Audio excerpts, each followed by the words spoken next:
சட்டம் ஒழுங்கை காக்க தவறிய முதலமைச்சர் விஜய் உடனடியாக ராஜினாமா செய்ய வேண்டும் என்று தமிழக பாஜக தலைவர் நயினார் நாகேந்திரன் வலியுறுத்தியுள்ளார். திருவள்ளூர் மாவட்டம் கும்மிடிப்பூண்டியில் பாலியல் வன்கொடுமைக்கு உட்படுத்தப்பட்டு கொலை செய்யப்பட்ட 3 வயது குழந்தையின் பெற்றோரை நயினார் நாகேந்திரன் சந்தித்து ஆறுதல் கூறினார். பின்னர் செய்தியாளர்களை சந்தித்த அவர், திமுக ஆட்சியை விட 100% அதிக குற்றங்கள் தாவேகா ஆட்சியில் நடைபெறுவதாக குற்றம் சாட்டினார். தமிழகத்தில் தொடர்ச்சியாக அரங்கேறி வரும் பாலியல் குற்ற சம்பவங்களை எதிர்த்து வருகிற 18ஆம் தேதி பாஜக சார்பில் மாநிலம் தழுவிய போராட்டம் நடைபெறும் என குறிப்பிட்டார்.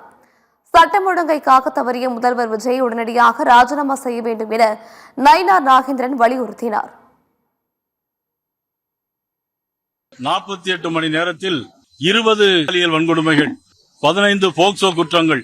யாருடைய ஆட்சியில்? தமிழக வெற்றி கழகங்களோட ஆட்சி. நிலைமை தலைகீழாக போய்கொண்டிருக்கிறது. கடந்த கால திமுக ஆட்சி 125% பாலியல் குற்றங்கள் அதிகம் அவருடைய ஆட்சியில், திமுக ஆட்சியில்.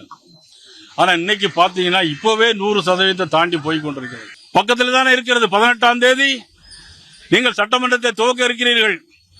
18ஆம் தேதி பாரதிய ஜனதா கட்சியுடைய சார்பிலே சென்னையிலே இதை கண்டித்து மாபெரும் ஆர்ப்பாட்டம் நடைபெறும்.